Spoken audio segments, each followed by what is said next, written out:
अब तक तुम्हारा मुकाबला सिर्फ खुद से था, लेकिन अब मुकाबला उनसे है जिन्हें तुम जैसे ही जीतने की आदत है। उनसे जीतने के लिए कितनी मेहनत करनी है जान लो आकाश नेशनल टैलेंट हंट एग्जाम में, और आकाश स्कॉलरशिप के साथ जीत की ओर पहला कदम लो। Register for ANTHE 2022 today.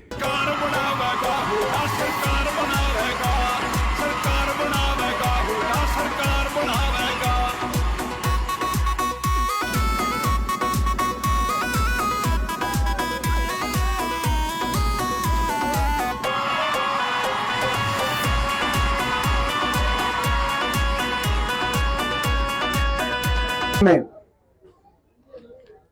Haryana को विकास की पटरी से उतारने वाली सरकार है।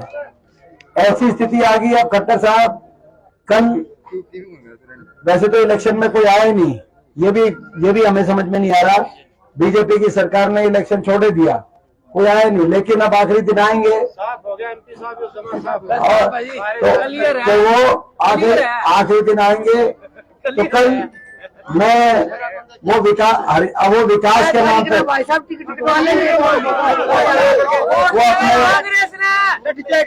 वो विकास कार्यों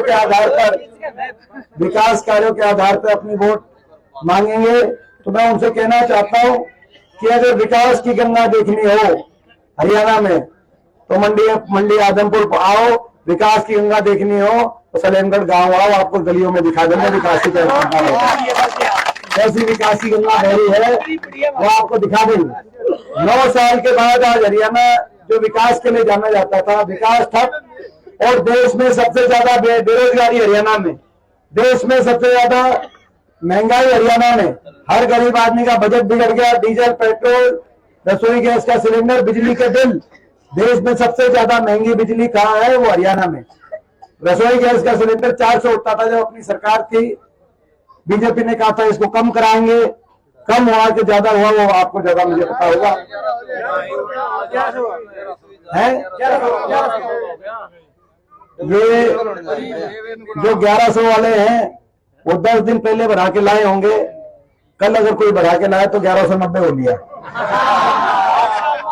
तो कहने का मतलब ये है कि आज महंगाई ने देश में सबसे ज्यादा बड़ा बिजली का बिल, सबसे महंगा बिजली का बिल हरियाणा में, क्योंकि अर्थव्यवस्था चौपट हो गई।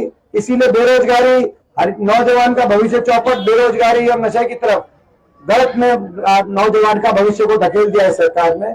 इसीलिए आपको जो फैसला करना है वो 2 बदलाव का फैसला करना है। एक बदलाव बटन एक दबेगा, मगर एक बदलाव आदमपुर में आएगा और उसी से एक बदलाव हरियाणा में आएगा, ताकि हरियाणा दोबारा विकास की पटरी पर चले और खुशहाली में आगे बढ़े। तो मैं सबसे पहले आपसे पूछता हूं कि भाई आप ये बदलाव करोगे तो एक बार हाथ खड़ा करके हमारा संकल्प है, आपके आशीर्वाद से मौका मिलेगा कांग्रेस पार्टी को। तो कांग्रेस पार्टी ने कुछ संकल्प किए हैं, बदलाव लाएंगे, प्रदेश को दोबारा, हरियाणा को देश में आगे लेके जाएंगे, कुछ फैसले करेंगे पहले कदम से। जिस दिन आपके आशीर्वाद से मौका मिलेगा, सबसे पहले बड़े बुजुर्गों की, विधवाओं की और विकलांग पेंशन, जो आज इन्होंने 5 लाख लोगों की पेंशन काट दी है, नहीं बनाई, उन सभी की पेंशन को बनवाते हुए देश में सबसे ज्यादा 6000 रुपए बुढ़ापा पेंशन और विकलांग पेंशन, ताकि एक घर में 2 पेंशन आए तो 12,000 एक घर में आए। उसके साथ साथ दूसरा, बिजली के बिल आज देश में सबसे महंगे हरियाणा के। आज महंगाई ने सबकी कमर तोड़ दी, हर आदमी कमर तोड़ दी। तो हर बिजली के उपभोक्ता यानी कि हर परिवार को 300 यूनिट बिजली की माफ करके, हर महीने 300 यूनिट बिजली का बिल माफ करके देंगे।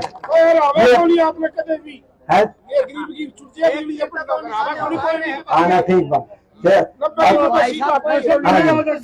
अच्छा, हमारा एक और संकल्प ये है, बीजेपी ने 1,80,000 सरकारी पोस्ट खत्म कर दी, सरकारी नौकरी खत्म कर दी, और हर चीज में प्राइवेट लेके आए।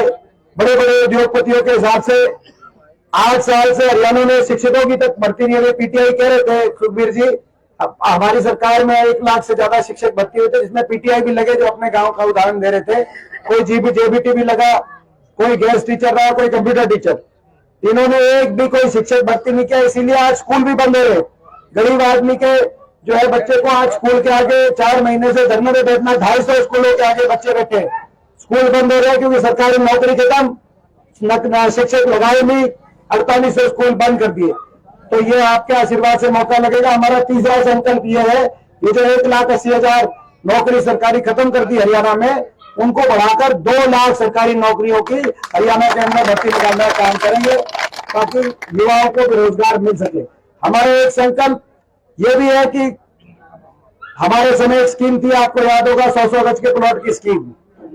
वो 100 गज के प्लॉट पता नहीं अपने गांव में कटे थे कि नहीं कटे थे, मगर इन्होंने स्कीम बंद कर दी। कुछ गांव में कुछ को मिल गए थे, जैसे अपने गांव में कुछ को मिले थे, कुछ को रह गए थे।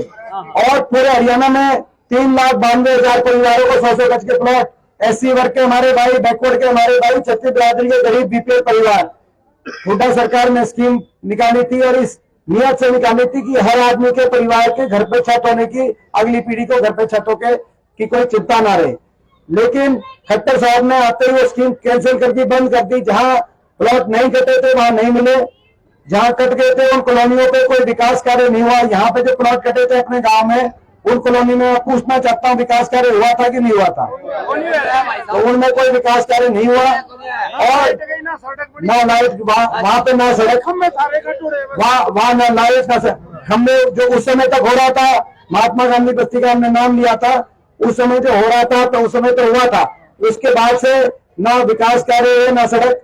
इसके साथ इन्होंने जो मकान की किस्त आती थी 90,000, इंदिरा आवास योजना, 90,000 की मकान की सहायता होती थी गरीब आदमी के, वो इन्होंने बंद करने का काम किया।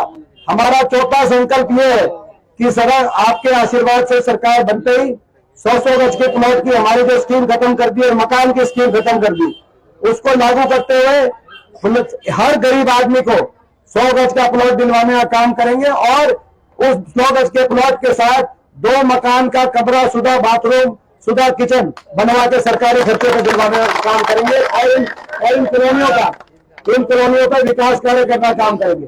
एक और इन्होंने हमारा पांचवा संकल्प इस सरकार ने जो हमारे समय पीले कार्ड थे, वो पीले कार्ड कटवाने का काम हुआ, पीले कार्ड में बनवाई नहीं, कोई सर्वे नहीं हुआ पूरे प्रदेश के अंदर, कोई नया पीला कार्ड नहीं। मैं पूछना चाहता हूँ अपने गांव में कोई नया पीला कार्ड बनाओ तो आप एक बता दो भाई, एक भी पीला कार्ड नया नहीं बनवाया और बनाया हुए कटवाए।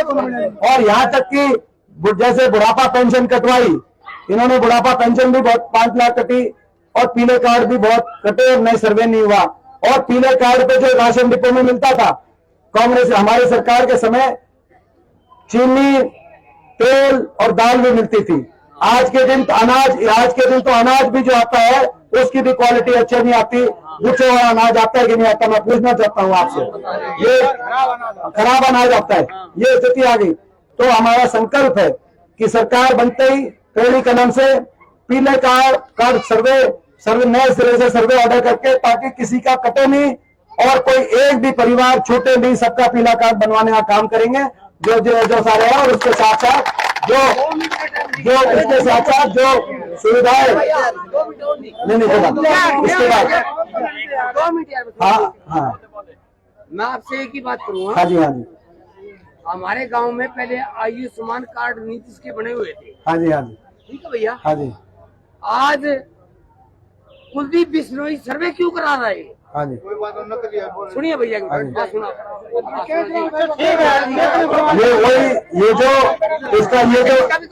ये एक बात मैं बता देता हूँ, भाई मैं बता, ये वही उसी तरीके का सर्वे है।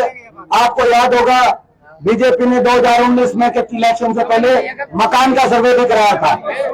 आपको मकान के फार्म भरवाए थे, सर्वे कराया था। मैं पूछना चाहता हूँ भाई, उन्होंने सर्वे कराया 2019 के इलेक्शन में, वोट नहीं खाता मकान का, कोई एक भी मकान आया हो? और भाई मैं अपने गांव में नहीं, मैं कहना चाहता हूँ पूरे हरियाणा प्रदेश में एक भी मकान आया हो? अपनी सरकार में 91,000 की किस्त आती थी इंदिरा गांधी आवास योजना के नाम से, इन्होंने उस स्कीम को बंद कर दिया। 9 साल हो गए स्कीम बंद है। इलेक्शन में आया तो सर्वे करा लिया, एक भी मकान अगर आया हो तो आपने तो ये अच्छा हमारा पांचवा संकल्प है भाई किसान को उसका फसल का भाव मिले, भाई किसान को न्यूनतम समर्थन मूल्य पे उसका फसल का भाव मिले ताकि किसान को धरने पे ना बैठना पड़े। हमारा संकल्प है कि भाई हरियाणा को आगे लेके जाएंगे, हरियाणा को खुशहाली में देश में नंबर 1 बनवाएंगे। और भाई आदमपुर हल्के से जो आदमपुर हल्के से कुलदीप बिश्नोई का पीछा छुटवाएंगे।